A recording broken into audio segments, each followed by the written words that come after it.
Rayan jogging سے واپس آیا تو کنول لاؤنج میں بیٹھی تھی۔ اس وقت میرون کلر کے لباس میں وہ حسین لگ رہی تھی۔ وہاں بیٹھی وہ یہی سوچ رہی تھی کہ آخر یہ لیلا کہاں ہے، ابھی تک نظر نہیں آئی گھر میں۔ پھر اس کی اب سوچ سمجھ میں یہی آیا کہ وہ شاید اسلام آباد اپنے میکے میں رہنے گئی ہوگی۔ صاحب آپ کا جوس۔ ملازمہ کی آواز پر وہ دونوں چونکے، ایک سوچ سے اور دوسرا اسے دیکھنے سے۔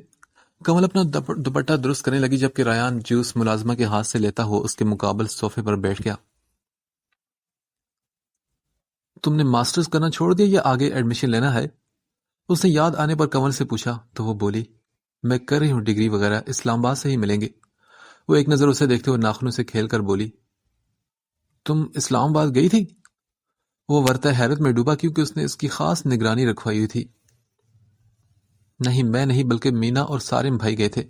وہ نظریں جھکاتے ہوئے بولی تھی۔ اب پتہ نہیں کیوں اس کا سامنا کرنے میں دل عجیب سا ہو رہا تھا۔ چلو ٹھیک ہے۔ ریان اس کی بات سن کر سر ہلایا اور کسی کی کال آنے پر مسکراتا اٹھ کر چلا گیا۔ آخر کیا ہے حقیقت ان کی، وفا، لیلا اور میں؟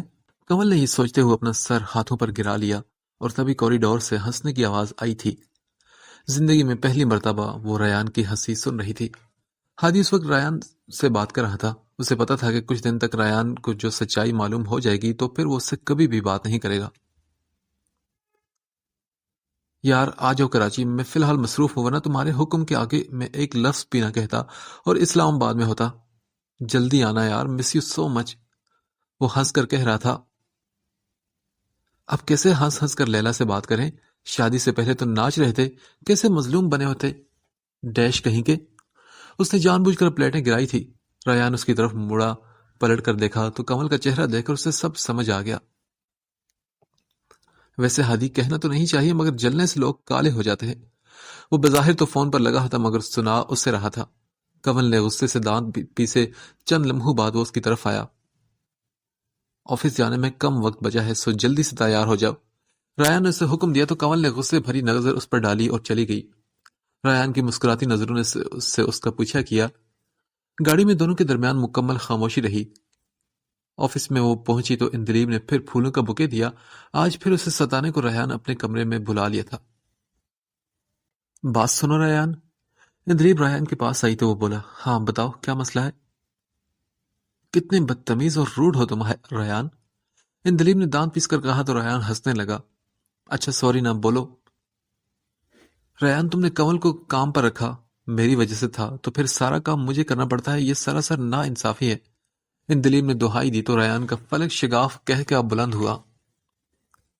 دیکھو وہ تمہاری باس ہے، سو اب تم ایک کام کرو، وہ جو دوسری لڑکی تھی نا اس کو اپوائنٹ کر لو، آئندہ کنول صرف میرے روم میں رہے گی۔ وہ سنجیدگی سے بولا تو اندلیب منہ کھولے سے دیکھی گئی۔ ویسے کتنے بے شرم ہو تم ریان۔ یار اندلیب میں خود کو اس کا عادی بنا لینا چاہتا ہوں، اتنا عادی کہ میرا اس کے بنا ایک لمحہ نہ گزرے۔ وہ اسے سمجھاتے ہوئے بولا تو اندلیب بھی مسکرا دی اور سر ہلا دیا۔ اچھا ٹھیک ہے مگر تنگ نہیں کرنا اسے یار، بہت اچھی اور کیوٹ سی ہے۔ اندلیب اٹھ کر مسکراتے ہوئے بولی، ہاں ٹھیک ہے، ذرا اسے بھیجنا تو۔ اس کی جانے پر ریان نے کہا تو وہ کرنٹ کھا کر پلٹی۔ ریان سارا سٹاف کیا سوچے گا؟ اوکے، ایسا کرو کہ سب کو اکٹھا کرو، میں آتا ہوں۔ اس نے یہ کہہ کر سر لیپ ٹاپ پر جھکا دیا اور اندلیب نے اسے تھوڑی دیر بعد اطلاع دی۔ وہ ہال میں آیا تو سب نے کھڑے ہو کر اس سے سلام کیا۔ اس کی نظریں نے اسے ڈھونڈا جو چہرے پر دنیا جہان کی بیزاری سجائے نظریں جھکا کر بیٹھی تھی۔ وہ اس کے احترام میں کھڑی نہیں ہوئی تھی۔ کچھ لوگوں نے حیرت سے اس کو دیکھا تھا۔ آپ سب کے لیے ایک خوشخبری ہے، آپ کی سیلری میں اضافہ کر دیا اور بونس بھی دیا جا رہا ہے آپ سب کو۔ اس کی بات پر سارا سٹاف خوشی سے اچھلا تھا سوائے کنول کے۔ وہ ابھی تک یوں ہی منہ بنائے بیٹھی تھی۔ تو کیا آپ لوگ جاننا چاہتے ہوں گے نا کہ میں یہ کس خوشی میں کر رہا ہوں؟ تو سنیے آپ لوگ، میں باپ بننے والا ہوں۔ جب کنول کسی بھی طرح سر اٹھانے کو تیار نہ تھی تو ریان کو مجبوراً یہ بات کہنی پڑی۔ توقع کے عین مطابق کنول نے سر اٹھا کر بے یقینی سے اسے دیکھا تو وہ ہنس پڑا۔ Okay I am really sorry, میں آپ سب سے مذاق کر رہا تھا۔ اس کے یہ کہنے پر کنول نے دانت پیس کر اسے دیکھا تو ریان نے سر جھکا کر اپنی ہنسی کنٹرول کی۔ ویسے یہ بات سچ ہے کہ میں نے یہ پروموشن کسی خاص انسان کے لیے کی ہے۔ اس کی بات پر کنول کا دل تیزی سے دھڑکنے لگا۔ آپ کی نیو باس مس کنول ریان زیدی کے لیے، اس نے کنول کی طرف اشارہ کر کے کہا تو کنول کو ایک دھچکا لگا تھا۔ سر اٹھا کر اس نے دیکھا، وہ مسکرا کر اسے ہی دیکھ رہا تھا۔ اندلیب نے فوراً مسکرا کر تالیاں بجانا شروع کر دی اور کہا، کنول بہت بہت مبارک ہو۔ آپ سبھی حیران ہوں گے کہ ریان کے آفس میں آج سے پہلے کوئی لڑکی نہیں گئی، تو یہ کون ہے؟ تو جی یہ میری مسز ہے۔ ریان نے مسکرا کر سب سے اس کا تعارف کروایا تو کنول منہ کھولے اسے دیکھنے لگی۔ سب نے مسکرا کر کنول کو دیکھا اور کہا، ویلکم مس کنول، مگر وہ جواب میں مسکرا بھی نہ سکی۔ چلیں اب آپ لوگ جا سکتے ہیں سوائے میری بیوی کے، ریان نے مسکرا کر کہا تو سب نے اس کا شکریہ ادا کیا اور پھر وہاں سے چلے گئے۔ کنول بھی اٹھ کر جانے لگی تو اس نے اس کی کلائی تھامی اور اندلیب کی طرف دیکھا۔ بدقسمتی سے یا خوش قسمتی سے تم میری بیوی نہیں ہو، اس نے اندلیب کے رکنے پر چوٹ کی۔ ریان شرم آنی چاہیے تمہیں، میں تم لوگوں کی ویڈیو بنانے لگی تھی، اس نے منہ بناتے ہوئے کہا تو ریان نے کہا، نو جسٹ آؤٹ۔ مطلب کتنے برے ہو تم ریان، بیوی کو دیکھ کر تم بہن نما دوست کو بھول گئے۔ اندلیب نے صدمے سے اسے دیکھا۔ کنول جو بازو چھڑانے کی کوشش کر رہی تھی صرف اندلیب کی وجہ سے خاموش تھی۔ اوکے اندلیب، بات یہ ہے کہ میری بیوی اتنی امپورٹنٹ ہے تو میں بیکار چیزوں کو بھول ہی جاؤں گا نا، وہ شرارت سے بولا تو اندلیب غصے سے بولی، اوکے مرو تم۔ نہیں اللہ نہ کرے، اللہ ان کو میری بھی زندگی لگا دے۔ اندلیب کی بد دعا پر کنول نے فوراً تڑپ کر کہا تو ان دونوں کا کہہ بلند ہوا تھا، جبکہ کنول شرمندہ ہوتی نظریں جھکا گئی۔ مجھے معاف کرنا ریان، مگر اگلے 5 منٹ بعد تمہاری میٹنگ ہے، اندلیب نے منہ بناتے اسے یاد دلایا۔ نہیں، میٹنگ آج 2 بجے ہے۔ 1:55 ہوئے ہیں اور میری معلومات کے مطابق تو 5 منٹ بعد تو 2 بج جائیں گے، وہ ہنستے ہوئے کہہ کر چلی گئی جبکہ ریان نے منہ بنایا۔ ابھی میرے پاس وقت نہیں، ڈرائیور نیچے ہے، اس کے ساتھ گھر چلی جانا اور ہم اس بارے میں رات کو بات کریں گے۔ وہ اس کی کلائی کو چھوڑتا باہر کی طرف بڑھا اور کچھ سوچ کر پلٹا، اس کو ایک نظر دیکھا اور تھوڑا سا جھک کر اس کے ماتھے پر اپنے لب رکھ دیے۔ کنول اس کا لمس پا کر جی جان سے کام کی اور وہ مسکراہٹ چھپاتا وہاں سے چلا گیا۔ کنول منہ کھولے اسے جاتا دیکھ رہی تھی، اس کے ماتھے پر انگلیوں کے پور اس جگہ رکھے جہاں کچھ لمحے پہلے وہ لمس چھوڑ گیا تھا۔ کنول کے ہاتھ پاؤں کانپ رہے تھے اور وہ ابھی تک بے یقین تھی، اس کا دل دھک دھک کر رہا تھا۔ آج موسم کافی خوشگوار تھا، بارش ہوئی تھی اور ہلکی ہلکی ٹھنڈی ہوا روح کو جسم کو بیرونی طور پر ٹھنڈک اور سکون پہنچا رہی تھی، مگر اندرونی طور پر جسم جل رہا تھا۔ حذیمہ کا دل جل رہا تھا، اسے اب اس موسم سے فرق نہیں پڑتا تھا۔ موسم تو دل کا ہوتا ہے، باہر کا موسم تو دل کے موسم سے جڑا ہوتا ہے۔ کبھی تپتی دوپہر بھی بہت ٹھنڈی اور سکون آور ہوتی ہے۔ حذیمہ آج ہاسپٹل سے ڈسچارج ہو کر آئی تھی، مگر اس کا گھر جانے کو بالکل بھی دل نہیں چاہ رہا تھا۔ بے دلی سے باہر کی رونقیں دیکھنے لگی اور سوچنے لگی کہ سبھی لوگ اتنے مطلبی کیوں ہوتے ہیں، کیوں سب ہنس رہے تھے سڑکوں پر، کیوں سب کو اس کا غم نظر نہیں آ رہا۔ ان کی گاڑی گھر میں رکی تو اسے لگا کہ اس کی دھڑکن بھی رک جائے گی۔ وہ گاڑی سے باہر نکلی تو ہادی اپنے کمرے کے ٹیرس پر کھڑا دکھائی دیا جو اسے ہی دیکھ رہا تھا۔ حذیمہ نے شکوہ کناں نگاہوں سے اسے دیکھا تو وہ نظریں چرا گیا اور حذیمہ کے دل میں ایک درد کی لہر اٹھی تھی۔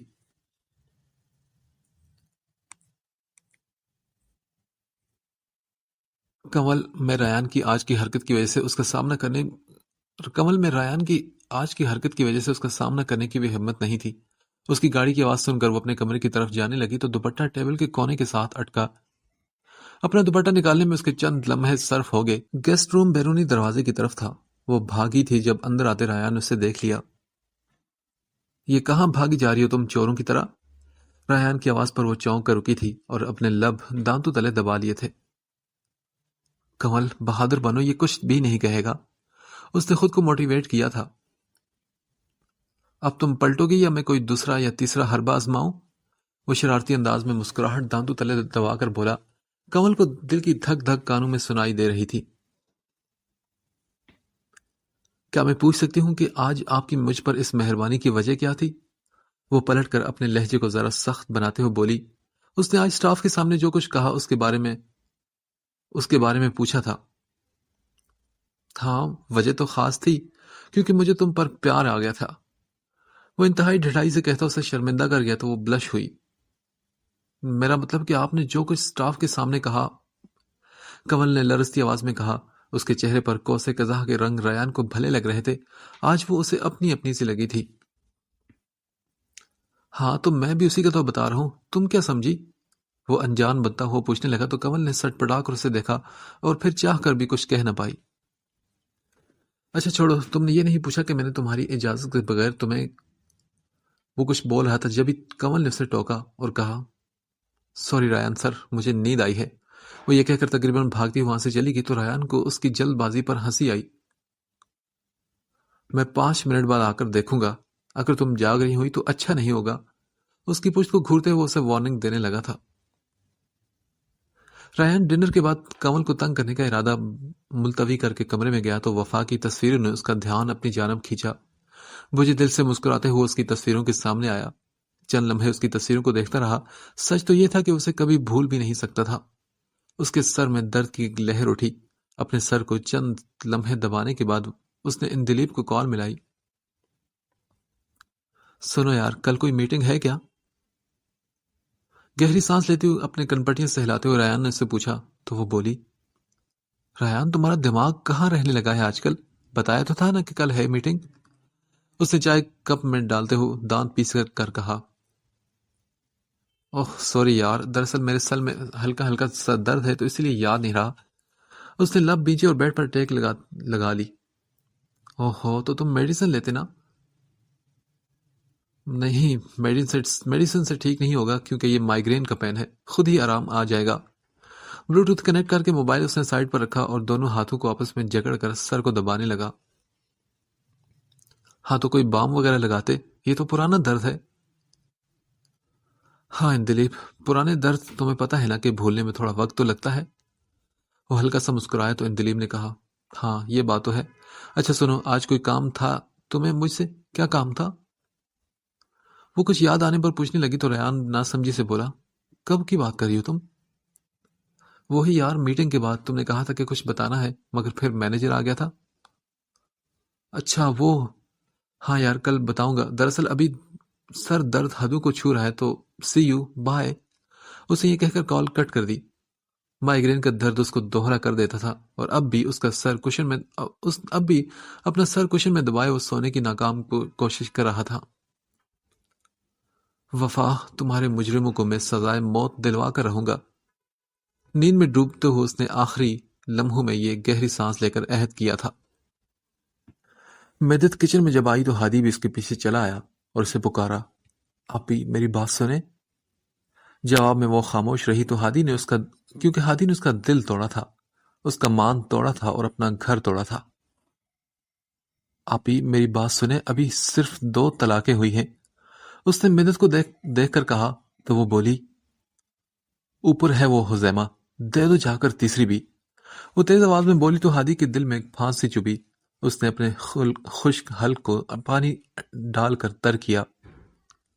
آپی میرا مطلب کہ ہم دونوں پھر سے ایک ہو سکتے ہیں نا؟ وہ بے قراری سے بولا تو مدت کے سلاد بناتے ہاتھ رکے تھے۔ حسیمہ تو کمرہ نشین ہو کر رہ گئی تھی۔ گھر کا ماحول ایسا تھا کہ کسی کو معلوم ابھی تک نہیں ہوا تھا۔ وہ فقط صحن تک ہی آتی تھی۔ کیوں، پھر کتنے دن بعد تم اسے طلاق دو گے؟ مدت کڑواہٹ سے بھرپور لہجے میں بولی تھی۔ نہیں آپی، پھر کبھی طلاق نہیں دوں گا، وعدہ رہا۔ ہادی نے بےتابی سے کہا، تمہاری بہن ہو کر مجھے تمہارے یہ وعدے کھوکھلے لگ رہے ہیں۔ منا لو جا کر اگر مان جاتی ہے تو، مگر میں تمہارا ساتھ اب نہیں دوں گی۔ بھائی کی محبت میں کسی کی زندگی برباد نہیں کر سکتی۔ لیکن کیوں آپی؟ وہ دکھ سے پوچھنے لگا تو مدت نے کہا، ہادی تمہارے غصے کا بھروسہ نہیں، جو آج 2 طلاقیں دے سکتا ہے وہ کل 3 بھی دے سکتا ہے۔ ہادی اب سب کچھ برباد ہو چکا ہے اور صرف خسارے کی لسٹ دینا باقی ہے۔ وہ بے حد سنجیدگی سے کہہ کر چلی گئی تو ہادی لب کاٹتے ہوئے کرسی پر بیٹھ گیا۔ حزیمہ ہاتھوں میں گلاب کا پھول لیے پتیاں الگ کر رہی تھی۔ اس کا چہرہ بجھا ہوا تھا اور آنکھوں کے گرد ہلکے تھے۔ پھر ان پتیوں کو قطر قطر کر سب بیڈ سے نیچے گرا دی اور سر ہاتھوں پر گرا کر بیٹھ گئی۔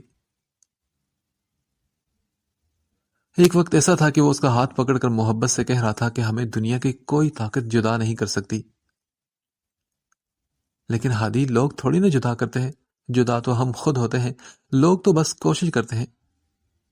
اس سے سنجیدگی سے کہا تو ہادی نے کہا، ہاں بالکل ٹھیک کہا تم نے۔ اس کی بات پر حزیمہ ہنس پڑی تو اس کے ہنسنے پر ہادی نے اسے ناسمجھی سے دیکھا اور پوچھا، کیا ہوا؟ کچھ نہیں، جب آپ ہوتے ہیں نا ساتھ تو بلا وجہ ہنسنے کو دل کرتا ہے۔ فضا میں اس کی ہنسی کے جل ترنگ بنج اٹھے تھے۔ یعنی ہم ساری زندگی پاگلوں کی طرح بلا وجہ ہنسنے والے ہیں؟ ہادی نے بھی مسکراتے ہوئے کہا تو وہ سر ہلا کر ہنس پڑی۔ کمرے کا دروازہ آدھا کھلا ہوا تھا۔ ہادی وہاں سے گزرنے لگا تو وہ اس سے نظر آئی، جسے دیکھ کر اسے قرار ملتا تھا۔ آج پہلی بار اس میں ہمت نہیں تھی اس کا سامنا کرنے کی۔ اس کی حالت کسی جوگی جیسی لگ رہی تھی۔ ہمت کر کے وہ کمرے میں آیا اور اسے پکارا، حزیمہ۔ حزیمہ کو اس کی یہ آواز وہم لگی تو اس نے بنا سر گھٹنے سے اٹھائے کانوں پر ہاتھ رکھے، حزیمہ یہ میں ہوں، ہادی۔ آج پہلی بار اس سے خود بتانا پڑ رہا تھا۔ حزیمہ نے چونک کر سر اٹھایا۔ اس کا دل ہزار کی سپیڈ سے دھڑکا تھا اور آنکھوں میں درد، اذیت، کرب، نفرت، کیا کچھ نہیں تھا۔ پھر نظریں پھیر کر وہ خاموش رہی اور سامنے دیکھتی رہی۔ حزیمہ مجھے معاف کر دو یار، وہ اس کے سامنے گھٹنوں کے بل بیٹھتے ہوئے درد بھری آواز میں بولا۔ حزیمہ بے حس بنی اسے دیکھتی رہی۔ وہ کتنا مطلبی تھا کہ طلاق دے کر معافی مانگ رہا تھا۔ آج بھی اسے صرف اپنی پرواہ تھی۔ خود کو درد ہوا تھا تو تبھی واپس آیا تھا۔ جب معلوم ہوا کہ اس کے بنا رہنا آسان نہیں تو معافی مانگنے آ گیا۔ حزیمہ پلیز کچھ تو بولو، تمہاری خاموشی مار ڈالے گی مجھے، وہ تڑپتے ہوئے لہجے میں بولا، مگر حزیمہ کی آنکھوں میں نمی واضح طور پر نظر آ رہی تھی۔ حزیمہ پلیز۔ ہادی نے اس کا ہاتھ پکڑا تو وہ کرنٹ کھا کر پیچھے ہٹی۔ مجھے ہاتھ مت لگائیے گا، مجھے اس دنیا میں شدید نفرت ہے آپ سے۔ بچپن سے لے کر آج تک ہر کام آپ نے مجھے سکھایا، اور آج نفرت کرنا بھی آپ سے ہی سیکھا ہے میں نے، وہ ہلکے بل چلا کر کہہ رہی تھی۔ آخر میں اس کا لہجہ ٹوٹ پھوٹ گیا تھا۔ نہیں حسیمہ، ایسا مت کرو، میں تمہاری اتنی نفرت سہ نہیں پاؤں گا، وہ گڑ گڑا کر بولا، مگر آج وہ بے حس بنی بیٹھی تھی۔ ہادی یہ تو وہ نفرت ہے جو آپ نے سنی۔ جب آپ میری نفرت دیکھیں گے تب کیا ہوگا؟ بلکہ جب آپ میری نفرت کو محسوس کریں گے تب۔ مجھے دکھ دیا ہے آپ نے، اب ساری زندگی بھی اس در پر بیٹھے رہو تو میں معاف نہیں کروں گی تمہیں، وہ روتے ہوئے کہہ کر گھٹنوں کے بل نیچے زمین پر بیٹھ گئی۔ ہادی بھی رونے لگا اور بولا، میں تم سے محبت، وہ یہ کہنے لگا تھا جب وہ پلٹ کر چلائی، محبت کا نام بھی مت لینا ہادی، یہ لفظ زبان سے مت ادا کرنا ورنہ حلق سے زبان کھینچ لوں گی، مجھے نفرت ہے اس لفظ سے۔ محبت کے نام پر لوٹا ہے آپ نے مجھے، کاش مجھے محبت نہ دیتے، بس آپ یقین کر لیتے۔ حزیمہ نے تڑپتی ہوئی آواز میں کہا تو ہادی نے شکوہ کناں نگاہوں سے اسے دیکھا۔ حزیمہ میں سچ کہہ رہا ہوں، میں تم سے شدید محبت کرتا ہوں۔ نہیں ہادی، تمہیں پتہ ہی نہیں کہ محبت ہے کیا چیز۔ محبت کا دعویٰ کرنا آسان ہے مگر اسے نبھانا بہت مشکل۔ میرا وجود تو ٹکڑے ٹکڑے ہو چکا ہے، ان زخموں پر نمک مت چھڑکو اب۔ وہ ہاتھ اس کے سامنے جوڑتے ہوئے سسکی میں رونے لگی اور اس کی ہچکی بند ہو گئی تھی۔ حزیمہ پلیز، بس صرف ایک آخری موقع دے دو مجھے۔ ہادی اس کے سامنے ہاتھ جوڑتے ہوئے التجا کرنے لگا تو وہ بولی، نہیں ہادی، یہ تو ابھی شروعات ہے اور تم ہار گئے۔ دنیا تو خدا جانے کتنے الزام لگائے گی ابھی، اور آپ بیچ منجھدار میں ہاتھ چھوڑ دیتے ہیں۔ میں آپ پر اب بھروسہ ہرگز نہیں کر سکتی، اب آپ یہاں سے جا سکتے ہیں۔ یہ کہتے ساتھ ہی حزیمہ نے اسے باہر جانے کا اشارہ کیا۔ حزیمہ پلیز، ہادی نے پھر سے التجا کرنے کی کوشش کی تو وہ بولی، مر گئی حزیمہ، حزیمہ تو ایک ہفتہ پہلے ہی مر گئی تھی جس کو آپ نے خود مارا تھا، وہ کرب نواک آواز میں بولی تو اس کی آنکھوں سے خون ٹپک رہا تھا۔ اس کے جلے ارمانوں اور بکھرے خوابوں کی کرچیاں ہادی کو اپنی آنکھوں میں چبھتی محسوس ہو رہی تھی۔ حزیمہ تم میرے بنا نہیں رہ سکتی یار، کیوں کر رہی ہو ایسا؟ ہادی نے اسے سمجھاتے ہوئے کہا تو وہ ہنس پڑی، مگر اس کی ہنسی آج کھوکھلی تھی۔ بالکل صحیح کہا، آپ کو چھوڑنا آسان نہیں ہادی، آپ کو چھوڑوں گی تو ہر رگ میں ایسے درد اٹھے گا جیسے کوئی نوکدار خنجر پھیرا ہو میرے جسم میں، مگر میں اب آپ کے ساتھ نہیں رہ سکتی۔ پہلے درد میں نے سہا ہے، اب تم برداشت کرو گے ہادی، جو اذیت جو دکھ میں نے سہا وہ آپ نے سہنا ہے، پھر اندازہ ہوگا کہ مجھ میں مزید سکت نہیں کہ میں آپ کی بے اعتباری سہ سکوں۔ بہتر یہی ہوگا کہ رستے جدا ہوں اور آپ جتنے الزام لگائے میں یہ کہہ کر دل کو تسلی دے لوں گی کہ وہ میرا کچھ نہیں لگتا۔ حسیمہ اب انکار میں سر ہلاتے ہوئے نیم پاگل ہو کر کہہ رہی تھی۔ اس کی آواز بھاری ہو گئی تھی اور سر کی پٹی آج ہی اتری تھی، مگر دل کے ٹانکے بھی ادھڑ گئے تھے۔ حسیمہ دیکھو، تمہاری یہ حرکتیں مجھے مجبور کر رہی ہیں اب کہ میں ان تصویروں کا یقین کر لوں۔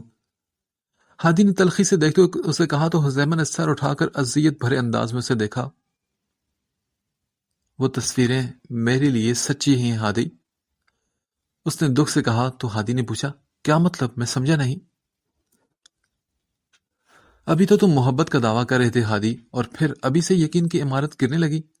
ان تصاویر کا یقین آپ کر چکے ہیں ہادی، وہ سچی ہوں یا جھوٹی یہ میٹر نہیں کرتا اب۔ حزیمہ میں غصے میں تھا، اتنی بڑی غلطی نہیں ہے میری۔ اب وہ ہلکی سی خفگی سے کہنے لگا تو حزیمہ نے چلا کر کہا، ہادی جاؤ یہاں سے۔ ہادی اس سے قہر آلود نظروں سے دیکھنے لگا تو حزیمہ نے کہا، میں کل بھائی سے بات کروں گی اور خلا کے پیپرز آپ تک پہنچ جائیں گے۔ اس کی آواز کانپی تھی اور ہادی نے بے یقینی سے دیکھا تھا۔ پھر ہادی نے کہا، سوچ لو، تم بہت پچھتاؤ گی۔ پچھتانا منظور ہے ہادی، مگر اب ساتھ رہنا منظور نہیں۔ Okay, just wait and watch. Hadi ہاتھ اٹھا کر کہتا چلا گیا تو حزیمہ کی آنکھیں پھر سے بہنے لگی۔ اس کے جانے کے بعد وہ چلائی تھی اور درد اس کی رگ رگ میں دوڑنے لگا تھا۔